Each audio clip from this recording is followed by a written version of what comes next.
நமஸ்காரம். ஆரோக்கியம் பாஸ்கராதிச்சேத், ஷரீரத்தின் ஆரோக்கியத்தை சூரிய பகவானிடம் இருந்து பெற வேண்டும் என்று கூறப்பட்டுள்ளது.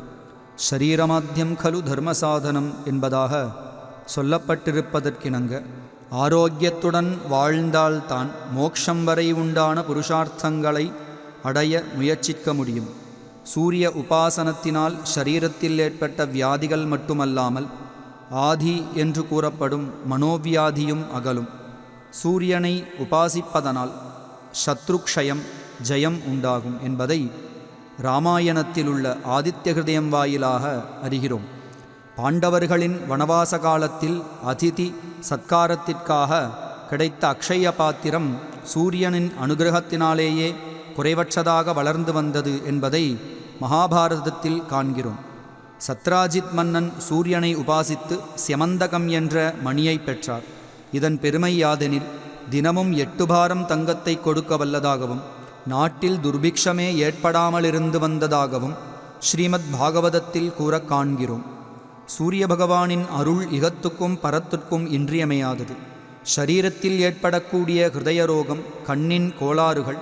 தோல் வியாதிகள் போன்றவை சூரியனை போற்றி உபாசிப்பதின் வாயிலாக விலகும். இதை வேதம், ஸ்மிருதிகள், புராணங்கள் கூறுகின்றன. மேலும் பல மகான்களும் அனுபவத்திலும் கண்டுள்ளனர். இத்தகைய அனுக்கிரக நூல்களில் ஒன்று மயூரகவியின் சூரிய சதகம். 100 ஸ்லோகங்களை கொண்ட இந்த நூலில் மயூரகவி சூரியனின் காந்தி வர்ணனம், வாகனமான குதிரைகளின் வர்ணனம், சாரசியான அருணனின் வர்ணனம், ரசவர்ணனம், சூரிய பகவானின் வர்ணனம் என்பதாக முறையே வர்ணித்துள்ளார். இந்த கவிக்கு தோல்வியாதி ஏற்பட்டு கஷ்டப்பட்ட நிலையில் இந்த ஸ்தோத்திரத்தை செய்து சூரிய பகவானின் அருளை பெற்று ஷரீர ஆரோக்கியத்தை பெற்றார் என்பதாக கூறப்படுகிறது. மயூரகவி காதம்பரியின் கர்த்தாவான பானகவியின் மாமனார் என்றும், பாணன் இவருடைய சகோதரியின் புருஷன் என்றும், கனூஜ் தேச அரசனான ஹர்ஷவர்தனின் சபையை பாணன் மயூரகவி ஆகியோர் அலங்கரித்தனர் என்றும் ஆராய்ச்சியாளர்கள் கூறுகின்றனர். மயூரகவியின் சூரிய சதகத்தில் உள்ள ஸ்லோகங்களை மேற்கோளாக தங்கள் நூலில் காட்டியுள்ளனர் பெரிய ஆலங்காரிகர்களான அபினவகுப்தர், மம்மடர், க்ஷேமேந்திரன் போன்றோர். இந்த சூரிய சதகத்திற்கு 14 உரைகளுக்கு மேல் உள்ளதாக கூறப்படுகிறது. சூரிய சதகத்தின் ஒவ்வொரு ஸ்லோகமும் ஆசியை வழங்குபவையாக அமைக்கப்பட்டுள்ளது. பலஸ்ருதி ரூபமாக உள்ள 101வது ஸ்லோகத்தில் கூறப்பட்டுள்ளதாவது: மயூரகவியினால் பக்தியுடன் உலகின் க்ஷேமத்திற்காக சூரிய பகவானின் அருளை வேண்டி ஏற்றப்பட்ட இந்த நூலை ஒரு தடவையேனும் பக்தி ஸ்ரத்தையுடன் பாராயணம் செய்யப்படின் ஆரோக்கியம், நல்ல கவிதாசக்தி, நல்ல புத்தி சக்தி, ஷரீரபலம், தேஜஸ், ஆயுள் விருத்தி, கல்வி, ஐஸ்வர்யம், சந்தான பிராப்தி முதலிய பாக்யங்கள் ஏற்படும் என்பதாக. இந்த சூரிய சதகத்தை நாமும் பாராயணம் ஸ்ரவணம் செய்து சூரிய பகவானின் அருளை பெறுவோமாக. சூரிய சதகம் ஜம்பாராதீபகும்போத்பவமிவ தததः சாந்திர சிந்தூரரேணும் ரக்தாசிக்தா இவௌகைருதயகிரிதடீ தாது தாராத்ரவஸ்ய ஆயாந்த்யாதுல்யகாலம் கமலவனருச்சே வாருணாவோ விபூத்யை பூயாசுர்பாசயந்தோ புவனமபிநவா பானவோ பானவீயாः பக்திப்ரஹ்வாய தாதும் முகுலபுடகுட்டீகோட்டரக்ரோடலீனாம் லக்ஷ்மீமாக்ரஷ்டுகாமா இவ கமலவனோத்தாடனம் குர்வதே யே காலாகாராந்தகாரானனபதித ஜகத்சாத்வ சத்வம்சகல்யாः கல்யாணம் வஹ் கிரியாசு கிசலய ருச்சயஸ்தே கராபாஸ்கரஸ்ய கர்ப்பேஷ்வம்போருஹாணாம் சிகரிஷு ச சிதாக்ரேஷு துல்யம் பதந்தः प्रारम्भे वासरस्य व्युपरति समये चैकरूपास्तथैव निष्पर्यायं प्रवृत्तास्त्रिभुवनभवनप्राङ्गणे पान्तु युष्मान् ऊष्माणं सन्तताध्वश्रमजमिव वृषं बिभ्रतो ब्रध्नपादाः प्रभ्रश्यत्युत्तरीयत्विषितमसि समुद्दीक्ष्य वीतावृतीन् प्राक् जन्तूंस्तन्तून्यथा यानतनुवितनुते तिग्मरोचिर्मरीचीन् ते सान्द्रीभूय सद्यः क्रमविशतदशाशादशाली विशालम् शश्वत्सम्पादयन्तोऽम्बरममलमलं मङ्गलं वो दिशन्तु न्यक्कुर्वन्नोषधीशे मुषितरुचिषुचे वौषधीः प्रोषिताभा भास्वद्ग्रावोद्गतेन प्रथममिव कृताभ्युद्गतिः पावकेन पक्षच्छेदव्रणासृक्सृत इव दृशदो दर्शयन् प्रातरद्रेः आताम्रस्तीव्रभानोरणभिमतनुदे स्ताद्गभस्त्युद्गमो वः शीर्णघ्राणाङ्घ्रिपाणीन् व्रणिभिरपघणैर्घर्घराव्यक्तघोषान् दीर्घाघ्रातानघौघैः पुनरपि घटयत्येक उल्लाघयन् यः घर्मांशोस्तस्य वोऽन्तर्द्विगुणघनघृणानिघ्ननिर्विघ्नवृत्तेः दत्तार्घाः सिद्धसङ्घैर्विदधतु घृणयः शीघ्रमंहो विघातम् बिभ्राणावामनत्वं प्रथममथ तथैवांशवः प्रांशवो वः क्रान्ताकाशान्तरालास्तदनु दश दिशः पूरयन्तस्ततोऽपि ध्वान्तादाच्छित्य देवद्विषैव बलितो विश्वमाश्वश्नुवानाः कृच्छ्राण्युच्छ्राय हेलोपहसितहरयो हारिदश्वाहरन्तु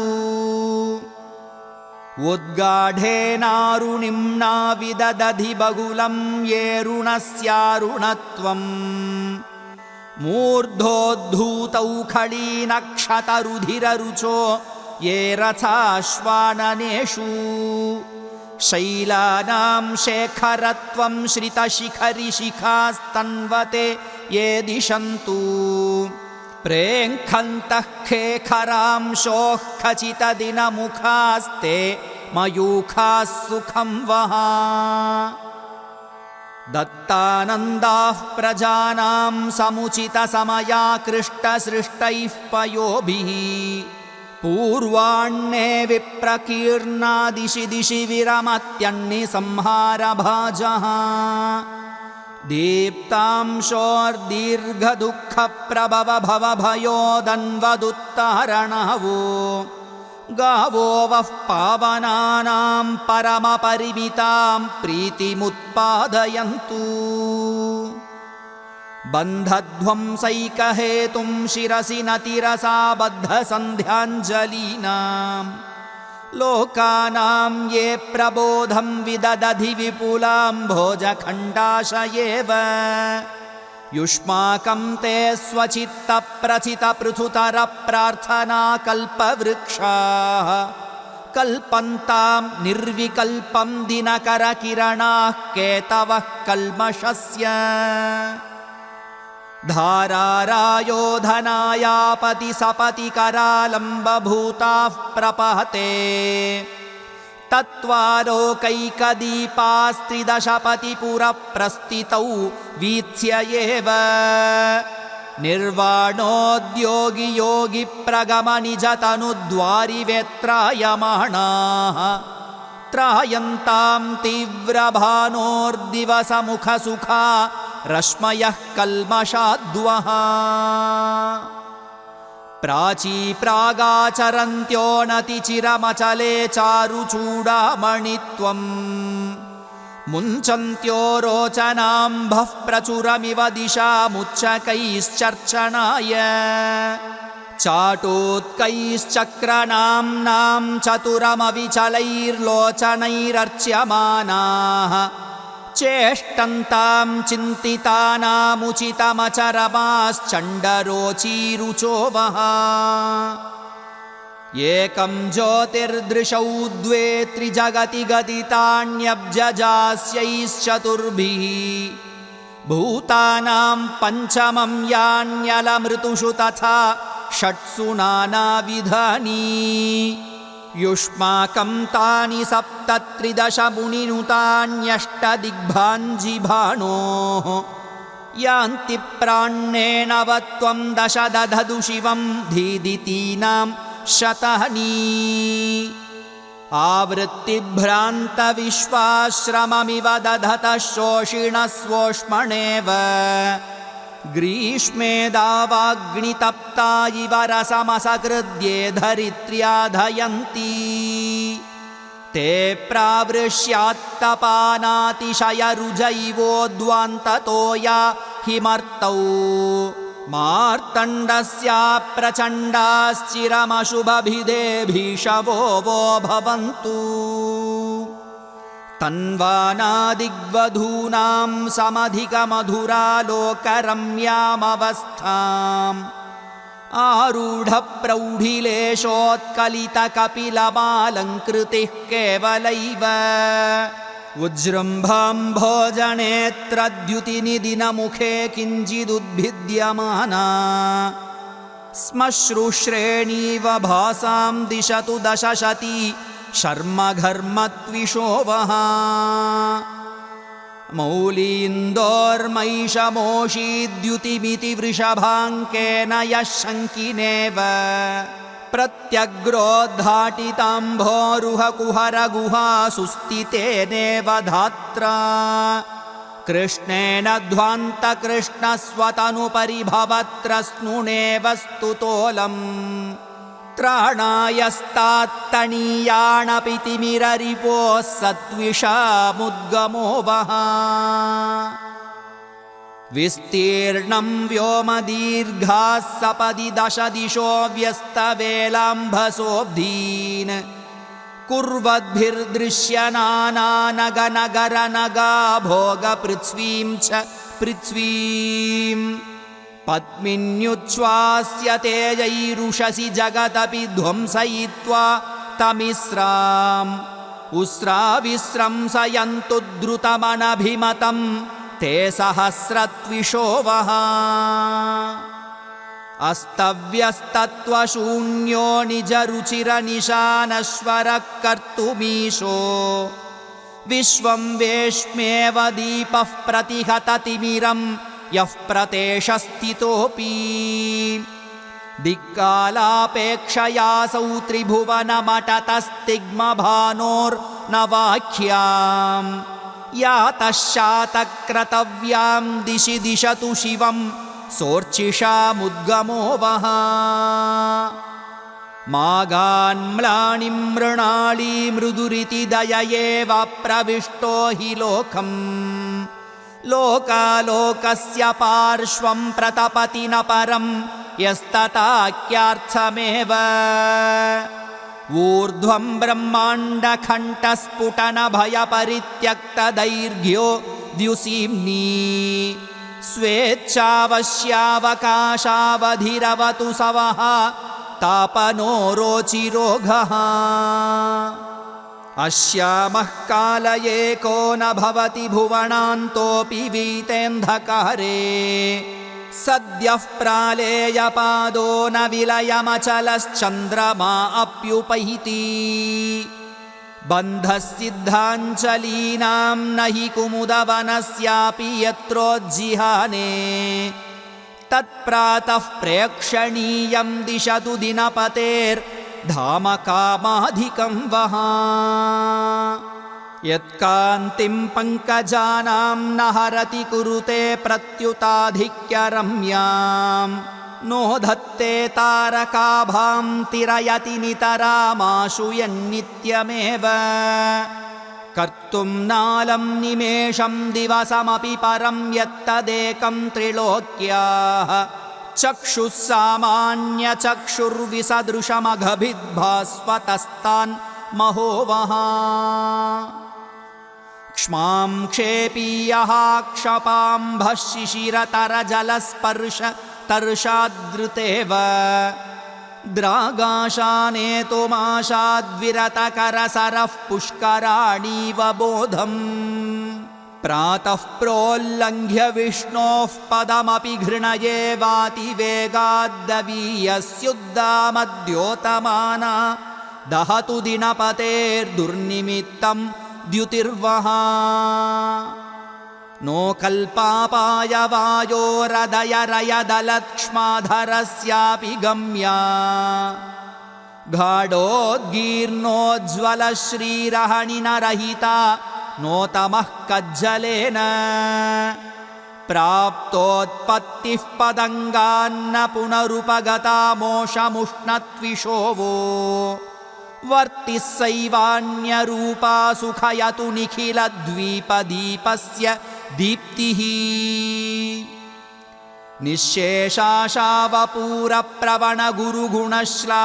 निःशेषाशावपूरप्रवणगुरुगुणश्लाघनीयस्वरूपा पर्याप्तं नोदयादौ दिनगमसमयोपप्लवेऽप्युन्नतैव अत्यन्तं यानभिज्ञाक्षणमपि तमसा साकमेकत्र वस्तुम् ब्रध्नस्येद्धारुचिर्वो रुचिरिव रुचितस्याप्तये वस्तुनोऽस्तु बिभ्राणः शक्तिमाशु प्रशमितबलवत्तारकौर्जित्युगुर्वीम् कुर्वाणो लीलयाधः शिखिनमपि लसच्चन्द्रकान्तावभासम् आदध्यादन्धकारे रतिमतिशयिनीमावहन् वीक्षणानाम् बालो लक्ष्मीमपारामपरैव गुहो हर्पतेरातपोवः ज्योत्स्नां शाकर्षपाण्डुद्युतितिमिरमशीशेषकल्माषमीषत् जृम्भोद्भूतेन पिङ्गं सरसिजरजसा सन्ध्यया शोणशोचिः प्रातः प्रारम्भकाले सकलमपि जगच्चित्रमुन्मीलयन्ती कान्तिस्तीक्ष्णत्विषोक्ष्णां मुदमुपनयतात्तूलिके वातुलां वः आयान्ती किं सुमेरोः सरणिररुणिता पाद्मरागैः परागैः आहोस्वित् स्वस्य माहारजनविरचिता वैजयन्ती रथस्य माञ्जिष्ठी पृष्ठवाहावलिविधुतशिरश्चामरालीनु लोकैः आशङ्ख्यालोकितैवं सवितुरघनुदेस्तात्प्रभातप्रभावः ध्वान्तध्वंसं विधत्तेन तपति रुचिमन्नातिरूपं व्यनक्ति न्यक्त्वं नीत्वापि नक्तं न वितरति तरां तावदन्नस्त्विषं यः सप्रातर्माविरं सीद सकलपटिमा पूरयन्त्युष्मदाशाम्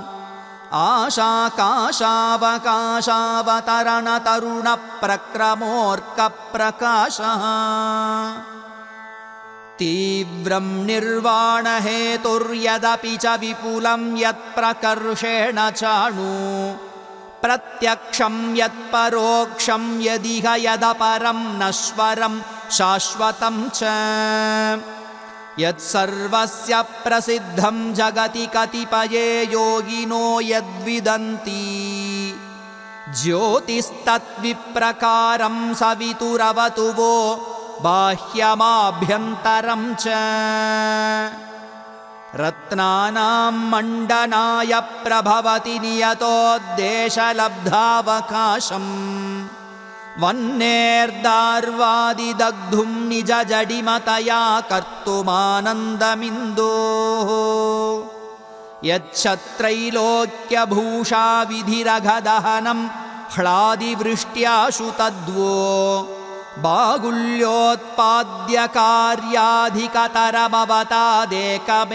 बाहुल्योत्पाद्यकार्याधिकतरमवतादेकमेवार्कतेजः मीलच्छक्षुर्विजिग्मश्रुतिजठरसनं निघ्नितघ्राणवृत्ति स्वव्यापाराक्षमत्वक्परिमुषितमनश्वासमात्रावशेषम् विस्रस्ताङ्गं पतित्वा स्वपदपहरतादश्रियं वोर्कजन्मा कालव्यालावलीढं जगदगद इवोत्थापयन् प्राक्प्रतापः निःशेषं नैषमम्भप्रसभमपनुदन्नश्रु लेशानुकारी स्तोकस्तोकापनीतारुणरुचिरुचिरादस्तदोषाणुषङ्गः दाता दृष्टिं प्रसन्नां त्रिभुवननयनस्याशु युष्मद्विरुद्धम् वध्याद्भ्रध्नस्य सिद्धाञ्जनविधिरपरः प्राक्तनोर्चिः प्रचारः भूत्वा जम्भस्य भेत्तुक्कगुभिपरिभवारम्बभूः शुभ्रभानोः बिभ्राणा बभ्रुभावं प्रसभमभिनवाम्भोज जृम्भाप्रगल्भा भूषा भूयिष्ठशोभा त्रिभुवनभवनस्यास्य वैभाकरी प्राक् विभ्रान्ता भ्राजमाना विभवतु विभवोद्भूतये सा विभावः संसक्तं सिक्तमूलादभिनवभुवनोद्यानकौतूहलिन्या यामिन्या कन्ययेवामृतकरकलशावर्जितेनामृतेन अर्कालोकः क्रियाद्वो मुदमुदय शिरश्चक्रवालालवालात् उद्यन्बालप्रवालप्रतिमरुचिरगः पादवप्राक्प्ररोहः भिन्नं भासारुणस्य क्वचिदभिनवया विद्रुमाणां त्विषेव त्वं नक्षत्ररत्नद्युतिनिकरकरालान्तरालं क्वचिच्च नान्तर्निःशेषकृष्णश्रियमुदतिमिव ध्वान्तराशिं पिबंस्तात् और्वः पूर्वोऽप्यपूर्वोऽग्निरिव भवदघप्लष्टयेऽर्कावभासः गन्धर्वैर्गद्यपद्यव्यतिकरितवचो हृद्यमातोऽद्यवाद्यैः आद्यैर्यो नारदाद्यैर्मुनिभिरभिनुतो वेदवेद्यैर्विभिद्य आसाद्यापद्यते यं पुनरपि च जगद्यौवनं सद्य उद्यन् उद्योतोद्योतिदद्यौर्द्यतु दिवसकृतो साववद्यानि वोद्य आवानैश्चन्द्रकान्तैश्च्युततिमिरतया तानवात्तारकाणां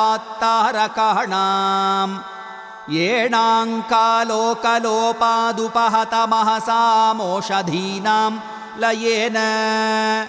आरादुत्प्रेक्ष्यमाणा क्षणमुदयतटान्तर्हितस्या इमांशोः आभाप्राभातिकीवोऽवतु न तु नितरां तावदाविर्भवन्ति सानौदयेनारुणितदलपुनर्यौवनानां वनानाम् आलीमालीढपूर्वा परिहृतकुहरोपान्तनिम्नातनिम्ना भावो भावोपशान्तिं दिशतु दिनपतेर्भासमाना समाना राजीराजीवरेणोः समसमयमुदेतीव यस्या वयस्या उज्जृम्भाम्भोरुहाणां प्रभवति पयसां याश्रियेणोष्णतायै पुष्णात्यालोकमात्रं न तु दिशति दृशां दृश्यमाना विघातम् पूर्वाद्रेरेव पूर्वं दिवमनु च पुनः पावनी दिङ्मुखानां येनांस्यैनी विभासौ नुदतु नुदिपदैकास्पदं प्राक्तनीवः वाचां वाचस्पतेरप्यचलभिदुचिताचार्यकाणां प्रपञ्चैः वैरञ्चानां तथोच्चारितचतुरऋचां चाननानां चतुर्णाम् उच्येतार्चासु वाच्यच्युतिशुचिचरितं यस्य नोच्चैर्विविच्य प्राच्यं वर्चश्चकासच्चिरमुपचिनुतात् तस्य चण्डार्चिषो वः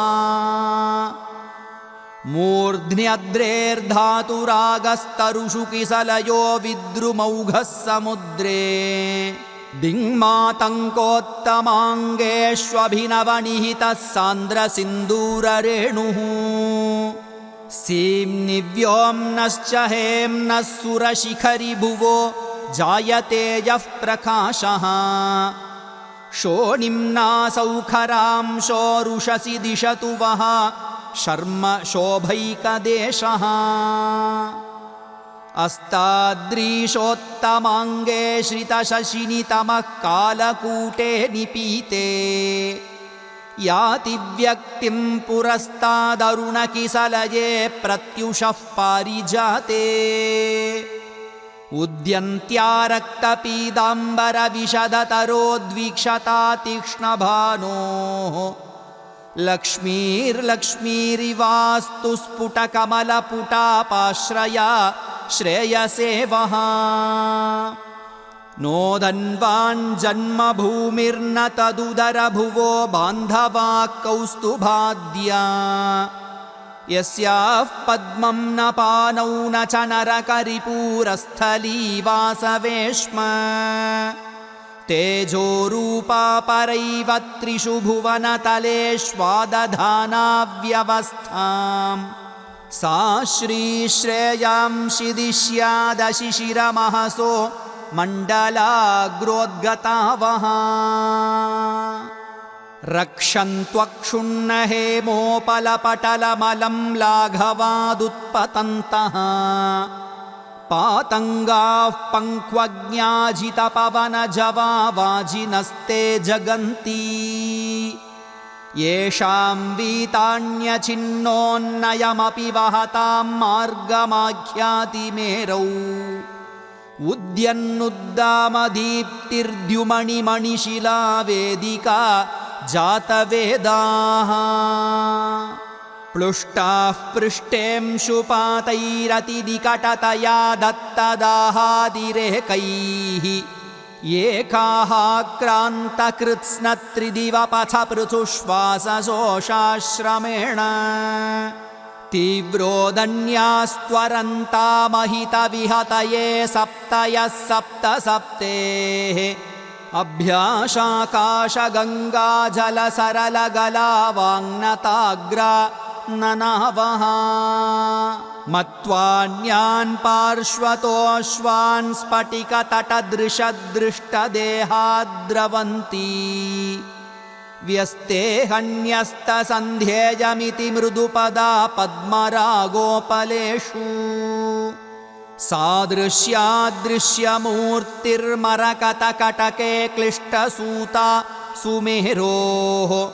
मूर्धन्यावृत्तिलब्धध्रुवगतिरवतु प्रध्नवाहावलिर्वः हेलालोलं वहन्ती विषधरधमनस्याग्रजेनावकृष्टा स्वर्वाहिन्याः सुदूरं जनितजवजया स्यन्दनस्य देन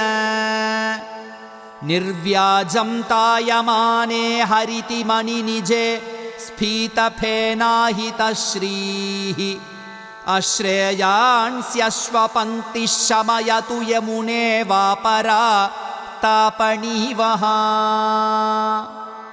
मार्गोपान्ते सुमेरोर्नुवति कृतनतौ नाकधाम्नां निकाये वीक्ष्य व्रीडानतानां प्रतिगुहरमुखं किं नरीणां मुखानि सूते सूयत्यपीषज्जटगतिवहतां कन्धरार्धैर्वदद्भिः वाहानां व्यस्यताद्वः सममसमहरेर्हेषितं कल्मषाणि धुन्वन्तो नीरदालीर्निजरुचिहरिताः पार्श्वयोः पक्षतुल्याः तालूत्तानैः खलीनैः खचितमुखरुचश्चोतता लोहितेन उड्डीयेव व्रजन्तो वियति गतिवशादर्कवाहाः क्रियासु क्षेमं हेमाद्रिहृद्यद्रुमशिखरशिरश्रेणि शाखाशुखावः प्रातः शैलाग्ररङ्गे रजनिजवनिकापायसं लक्ष्म्यलक्ष्मीः विक्षिप्ता पूर्वपुष्पाञ्जलिमुडुनिकरं सूत्रधारायमाणः यामेष्वङ्गेष्विवाण्णः कृतरुचिषु चतुर्ष्वेव जातप्रतिष्ठाम् अव्यात् प्रस्तावयन्त्यो जगतटनमहानाटिकां सूर्यसूतः आक्रान्त्यावाह्यमानं पशुमिव हरिणा वाहकोऽग्र्यो हरिणाम् भ्राम्यन्तं पक्षपाताज्जगति समरुचिः सर्वकर्मैकसाक्षी शत्रुं नेत्रश्रुतीनामवजयति वयो ज्येष्ठभावे समेऽपि स्थाम्नां धाम्नां निधिर्यः स भवदघनुते नूतनस्तादनूरुः दत्तार्घैर्दूरणम्रैर्वियति विनयतो वीक्षितः सिद्धसार्थैः सानात्स्यं सारथिर्वस्य दशशतरुचेः सातिरेकं करोतु आपीयप्रातरेव प्रततहिमपयस्यन्दिनीरिन्दुभासो यः काष्ठादीपनोऽग्रे झटित इव भृशं सेवते पृष्ठतोऽर्कम् मुञ्चन् रश्मीन्दिनादौ दिनगमसमये संहरंश्च स्वतन्त्रस्तोत्रप्रख्यातवीर्यो विरतहरिपदा क्रन्तिबद्धाभियोगः कालोत्कर्षान् लघुत्वं प्रसभमधिपतौ योजयन्यो द्विजानाम् सेवाप्रीतेन पूष्णात्मसमैव कृतस्त्रायतां सोरुणो वः शातश्यामालतायाः परशुरिव तमोरण्यवह्नेरिवार्चिः प्राच्येवाग्रे ग्रहीतुं ग्रहकुमुदवनं प्राहुतस्तोऽग्रहस्तः ऐक्यं भिन्दन्त्युभूम्योरवधिरिव विधातेव विश्वप्रबोधे वाहानां वो विनेता व्यपनयतु विपन्नामधामाधिपस्य पौरस्त्यस्तो यधर्तोः पवन इव पतत्पावकस्येव धूमो विश्वस्येवादिसर्गः प्रणव इव परं पावनो वेदराशेः सन्ध्यानृत्योत्सवेच्छोरिव मदनरिपोर्नन्दिनान्दीनिनादः सौरस्याग्रे सुखं वो वितरतु विनतानन्दनस्यन्दनस्य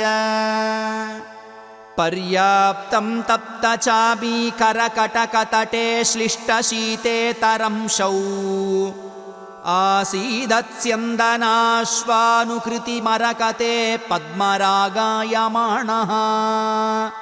यः सोत्कर्षां विभूषां कुरुत इव कुलक्ष्माभृतीशस्य मेरोः येनां स्यह्नाय दूरं गमयतु स गुरुः काद्रवेयद्विषो वः नीत्वाश्वान् सप्तकक्षा इव नियमवशं वेत्रकल्पप्रतोदः तूर्णं ध्वान्तस्य राशावितरजन इवोत्सारिते दूरभाजी पूर्वं पृष्टो रथस्य क्षितिभृतधिपतीन् दर्शयन्स्त्रायतां वः त्रैलोक्यास्थानदानोद्यतदिवसपतेः प्राक्प्रतीहारपालः वज्रिञ्जातं विकासी क्षणकमलवनं भासिनाभासि वह्ने तातं नत्वाश्वपार्श्वन्नययममहिषं राक्षसा वीक्षितास्थ सप्तींसिञ्च प्रचेतः पवनभजजवं वित्तपावेदितस्त्वं वन्दे शर्वेति जल्पन् प्रतिदिशमधिपान् पातु पूष्णोऽग्रणीर्वः पाषाणाशान्तपालादरुणवरुणतो माग्रहीः प्रग्रहार्थम् तृष्णां कृष्णस्य चक्रे जहिः नहि रथो याति मेनैकचक्रः योक्तुं युग्यं किमुच्चैः श्रवसमभिलषस्यष्टमं वृत्रशत्रोः त्यक्तान्यापेक्ष विश्वोपकृतिरिव रविः शास्तियं सोवताद्वः नो मूर्च्छाच्छिन्नवाञ्छश्रमविवशवपुर्नैव नाप्यास्य शोषी पान्थः पत्स्येतराणि क्षपयतु भवतां भास्वतोऽग्रेसरः सः यः संश्रित्य त्रिलोकीमटति पटुतरैस्ताप्यमानो मयूखैः आरादारामलेखामिव हरितमणिश्यामलामश्वपङ्क्तिम् सीदन्तोऽन्तर्निमज्जज्जटखुरमुसलाः सैकतेनाकनद्याः स्कन्दन्तः कन्दराळी कनकशिखरिणो मेखलासु स्खलन्तः दूरं दूर्वास्तलोत्कामरकतदृशदिस्थास्नवो यन्नयाताः पूष्णोऽश्वाः पूरयन्स्तैस्तदवतु जवनैर्हुंकृतेनाग्रगोवः पीनोरः प्रेरिताभ्रैश्चरमखुरपुटाग्रस्थितैः प्रातरद्रौ आदीर्घाङ्गैरुतस्तो हरिभिरपगदा सङ्गनिःशब्दचक्रः उत्तानानूरुमूर्धावनति हठभवद्विप्रतीपप्रणमः प्राण्ये श्रेयो विधत्तां सवितुरवतरन् व्योमवीथीं रथो वः ध्वान्तौघध्वंसदीक्षा विधिपटुवहता प्राक्सहस्रं कराणाम् अर्यं नायोगरिं नः पदमतुलमुपानीयताध्यासनेन सश्रान्तानां नितान्तं भरमिव मरुताम् अक्षमाणां विसोढुम् स्कन्धात् स्कन्धं व्रजन्वो वृजिन विजितये भास्वतस्यन्दनोऽस्तु योक्त्रीभूतान्युगस्य ग्रसितुमिव पुरो दन्दशूकान् दधानो द्वेधा व्यस्ताम्बुवाहावलिविहितबृहत्पक्ष विक्षेपशोभः सावित्रस्यन्दनोऽसौ निरतिशयरयप्रीणितानूरुरेणः क्षेपीयो वो गरुद्माणिव हरतु हरीञ्छाविधेयप्रचारः एकाहेनैव दीर्घां त्रिभुवनपदवीं लङ्घयन्यो लघिष्ठः पृष्ठे मेरोर्गरीयान् दलितमणिदृशत्विंशि पिंशन् शिरांसि सर्वस्यैवोपरिष्टा तथा च पुनरधस्तादिवास्ताद्रिमूर्ध्नि प्रध्नस्याव्यात्स्य एवं दुरधिगमपरिस्पन्दनस्यन्दनो वः दूर्ध्वस्ताग्र्यग्रहाणि ध्वजपटपवनान्दोलितेन्दूनि दूरम् राहौग्रासाभिलाषादनुसरति पुनर्दत्तचक्रव्यथानि श्रान्ताश्वश्वासहेलाधुतविबुधधुनी निर्जराम्भांसि भद्रम् देयासुर्वोदवीयो दिवि दिवसपते स्यन्दनप्रस्थितानि अक्षेरक्षां निबध्य प्रतिसरवलयैर्योजयन्त्यो युगाग्रम् धूस्तम्भे दग्धधूपाः प्रहितसुमनसो गोचरे कूभरस्य चर्चाश्चक्रे चरन्त्यो मलयजपयसा सिद्धवध्वस्त्रिसन्ध्यं वन्दन्ते यं द्युमार्गे सनुदतु दुरितान्यं सुमत्स्यन्दनो वः उत्कीर्णस्वर्णरेणुद्रुतखुरदलिता पार्श्वयोः शश्वदश्वैः आश्रान्तभ्रान्तचक्रक्रमणिखिल मिलन्नेमि निम्नाभरेण मेरोर्मूर्धन्यघम्बो विघटयतु रवेरेकवीथीरथस्य स्वोष्मोदग्धाम्बुरिक्तप्रकटितपुलिनोद्धूसरा स्वर्धुनीव नन्तुं नाकालयानामनिशमनुयतां पद्धतिः पङ्क्तिरेव क्षोदो नक्षत्रराशेरदयरयमिलच्चक्रपिष्टस्य धूलिः हेषः क्लादो हरीणां सुरशिखरिदरीः पूरयन् नेमिनादो यस्याव्यात्तीव्रभानोः सदि विभुवि यथा व्यक्तचिह्नो रथो वः निस्पन्दानां विमानावलिविततदिवां देवबृन्दारकाणां बृन्दैरानन्दसान्द्रोद्यममपि वहतां विन्दतां वन्दितुं नो मन्दाकिन्याममन्दः पुलिनभृतिमृदुर्मन्दरे मन्दिराभे मन्दारैर्मण्डितारं ददधरि दिनकृत्स्यन्दनस्तान्मुदेवः चक्रीचक्रारपङ्क्तिं हरिरपि च हरीन् दूर्झटिर्धूर्ध्वजान्तान् अक्षं नक्षत्रनाथोरुणमपि वरुणः कुबराग्रं कुबेरः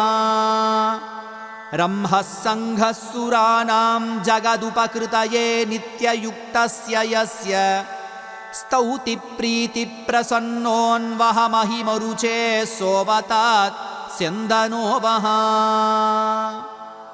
नेत्राहीनेन मूले विहितपरिकरसिद्धसाध्यैर्मरुद्भिः पादोपान्ते स्तुतोऽलं बलिहरिरभसा कर्षणाबद्धवेगः भ्राम्यन् व्योमाम्बुराशावशिशिरकिरणस्यन्दनः सन्ततं वो दिश्याल्लक्ष्मीमपारामतुलितमहिमेवापरो मन्दराद्रिः यज्ञायो बीजमह्नामपहततिमिरं चक्षुषा मञ्जनं यत् द्वारं यन्मुक्तिभाजां यदखिलभुवनज्योतिषामेकमोकः यद्वृष्ट्यम्भोनिधानं धरणिरससुधापानपात्रं महद्यत् दिश्यादीशस्य भासां तदधिकलमलं मङ्गलं मण्डलं वः वेलावर्धिष्णुसिन्धोः पज इव खमिवार्घोद्गदाग्र्यग्रहोडु स्तोकोद्भिन्नस्वचिह्नप्रसवमिव मधोरास्यमस्यन्मनांसि प्रातः पूष्णो शुभानि प्रशमयतु शिरः शेखरीभूतमद्रेः पौरस्त्यस्योद्गभस्तिस्तिमिततमतमः खण्डनं मण्डलं वः प्रत्युक्तस्तप्तहेमोज्ज्वलरुचिरचलः पद्मरागेण येन ज्यायः किं जल्पपुञ्जो यदलिकुलशितेरम्बरेन्दीवरस्य कालव्यालस्य चिह्नं महिततममहो मूर्ध्नि रत्नं महद्यत् दीप्तांशोः प्रातरव्यात्तदविकलजगन् मण्डनं मण्डलं वः कस्त्राता तारकाणां पतति तनुरवश्याय बिन्दुर्यथेन्दुः विद्राणादृक्स्मरारेरुरसि मुररिपो कौस्तुभो नोद्गभस्तिः वह्ने सापह्नवेवद्युतिरुदयगते यत्र तन्मण्डलं वो मार्तण्डीयं पुनीताद्दिवि भुवि च तमांसीव मृष्णन्महांसी यत्प्राच्यां प्राक्चकास्ति प्रभवति च यतः प्राच्यसावुज्जिहानात् इद्धं मध्ये यदन्नो भवति ततरुचा येन चोत्पाद्यते हहा यत्पर्यायेण लोकानवति च जगतां जीवितं यच्च तद्वो विश्वानुग्राहि विश्वं सृजदपि च रवेर्मण्डलं मुक्तयेस्तु शुष्यन्त्यूढाणुकारा मकरवसतयो मारवीणां स्थलीनां येनोत्तप्ता स्फुटन्तस्तडिति तिलतुलां यान्त्यगेन्द्रायुगान्ते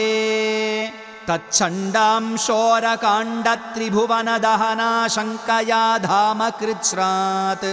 संहृत्यालोकमात्रं प्रलघुविदधतस्तान्मुदे मण्डलं वहा उद्यद्युद्यानवाप्यां बहुलतमतमः पङ्कपूरं विदार्य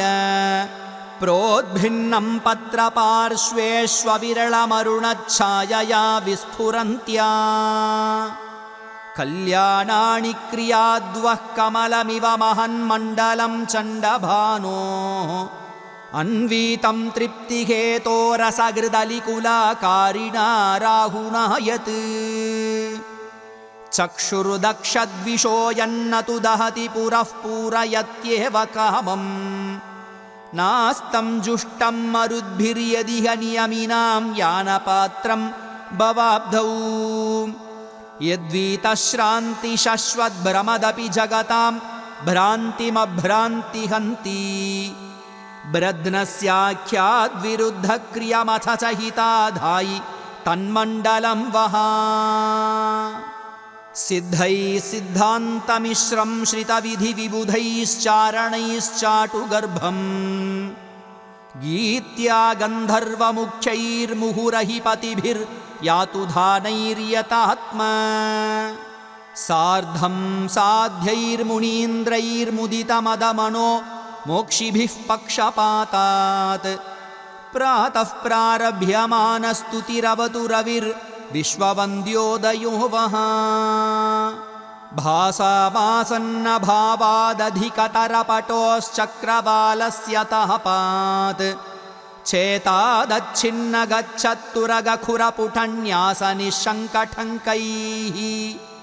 निस्सङ्गस्यन्दनाङ्गभ्रमणनिकषणात् पातु वस्त्रिप्रकारम् तप्तांशुस्तत्परीक्षापरैव परितः पर्यटन् हाटकाद्रिम् नो शुष्कं नाकणद्या विकसितकणकाम्भोजया भ्राजितं तु प्लुष्टानैवोपभोग्या भवति भृशतरं नन्दनोद्यानलक्ष्मीः नो शृङ्गाणि द्रुतानि द्रुतममरगिरेः कालधौतानि धौतानि धं धाम द्युमार्गे म्रदयति दयया यत्र सोऽर्कोऽवताद्वः ध्वान्तस्यैवान्तहेतुर्न भवति मलिनैकात्मनः पाप्मनोऽपि प्राक्पादोपान्तभाजां जनयति न परं पङ्कजानां प्रबोधम् कर्तानि श्रेयसानामपि न तु खलु यः केवलं वासराणाम् सोऽव्यादेकोद्यमेच्छाविहितबहुबृहद् विश्वकार्योर्यमहवः लोटंलोष्टाविचेष्टश्रितशयनतलो निस्सहीभूतदेहः सन्देही प्राणितव्ये सपति दश दिशः प्रेक्षमाणोऽन्धकाराः निःश्वासायासनिष्ठः परमपरवशो जायते जीवलोकः शोकेनेवान्यलोकानुदयकृति गते यत्र सोऽर्गोऽवताद्वः क्रामल्लोलोऽपि लोकांस्तदुपकृतिकृतावाश्रितस्थैर्यकोटिम् नृणां दृष्टिं विजिग्मां विदददपि करोत्यन्तरत्यन्तभद्राम् यस्तापस्यापि हेतुर्भवति नियमिनामेकनिर्वाणदायी भूयात् सप्रागवस्थाधिकतरपरिणामोदयोऽर्कश्रियेवः व्यापन्नर्तुर्नकालो व्यभिचरति फलं नौषधीर्वृष्टिरिष्टा नेष्टैस्तृप्यन्ति देवा न हि वहति मरुन्निर्मला भानि भानि आशाशान्तानभिन्दन्त्यवधिमुदधयो बिभ्रतिक्ष्माभृतः क्ष्माम् यस्मिन्स्त्रैलोक्यमेवं न चलति तपतिस्तात् स सूर्यश्रियेवः कैलासे कृत्तिवासा विहरति विरहत्रासदेगोढकन्तः श्रान्तश्येते महाहावधिजलधिविना छद्मना पद्मनाभः योगोद्योगैकतानो गमयति सकलं वासरं स्वं स्वयंभूः भूरित्रैलोक्या चिन्ताभृतिभुवनविभौ यत्र भास्वान् सवोऽव्यात् एतद्यन्मण्डलं खेतपतिदिनकृतस्तारुचोर्चिं शियहनी द्योतन्ते तानि सामान्ययमपि पुरुषो मण्डलेऽनुर्यजुंषि एवं यं वेद वेतत्रितयमयमयं वेद वेदी समग्रो वर्गस्वर्गापवर्गप्रकृतिरविकृतिः सोऽस्तु सूर्यश्रियेवः नाकौकः प्रत्यनीकक्षतिपटुमहसां वासवाग्रेसराणां सर्वेषां साधुपातां जगदितमदितेरात्मजत्वे समेऽपि येनादित्याभिधानं निरतिशयगुणैरात्मनि न्यस्तमस्तु स्तुत्यस्त्रैलोक्यवन्द्यैस्त्रिदशमुनिगणैः सोऽंशुमान् श्रेयसेवः भूमिं धाम्नोऽभिवृष्ट्या जगति जलमयीं पावनीं संसृतावप्याग्नेयीं दाहशक्त्या मुहुरपि यजमानां यथा प्रार्थितार्थैः लीनामाकाश एवामृतकरघटितां ध्वान्तपक्षस्य पर्वणि एवं सूर्योष्टभेतां भव इव भवतः पातु बिभ्रत्स्वमूर्तिम् प्राक्कालोन्निद्रपद्माकरपरिमलनाविर्भवत्पादशोभो भक्त्या त्यक्तोरुखेतोद्गतिदिवि विनता सूनुना नीयमानः सप्ताश्वाप्तापरान्तान्यधिकमधरयन् यो जगन्ति स्तुतोलम् देवैर्देवः स पायादपर इव मुरारातिर्हन्हां पतिर्वः यस्रष्टापां पुरस्तादचलवरसमभ्युन्नतेर्हेतुरेको लोकानां यस्त्रयाणां स्थित उपरि परं दुर्विलङ्घ्येन धाम्ना सद्यसिद्ध्यै प्रसन्नद्युतिशुभचतुराशामुखस्ताद्विभक्तो द्वेधा वेधा इवाविष्कृतकमलरुचिः सोर्चिषाम् आकरोवः सादृद्युर्वीनदीशा दिशति दश दिशो दर्शयन् प्राग्दृशो यः सादृश्यं दृश्यते नो सदश शतदृशि त्रैदशे यस्य देशे दीप्तांशुर्वस्य दिश्या दशिव युगदशा दर्शितद्वादशात्मा शंशास्यत्यश्वांश्च यस्याशय विधति शया दन्तशूकाशनाद्यः तीर्थानि व्यर्थकानि हृदनदसरसी निर्जराम्भोजिनीनां नोदन्वन्तो नुदन्ति प्रतिभयमशुभशुभ्रपातानुबन्धी आपो नाकापगाया अपि कलुषमुषो मज्जतां नैव यत्र त्रातुं यातेऽन्यलोकान् स दिशतु दिवसस्यैकहेतुर्हितं वः एतत्पातालपङ्कप्लुतमिव तमसैवैकमुद्गाढमासीत् अप्रज्ञाता प्रतर्क्यं निरवगति तथा लक्षणं सुप्तमन्तः यादृक्सृष्टेः पुरस्तान्निशि निशि सकलं जायते तादृगेव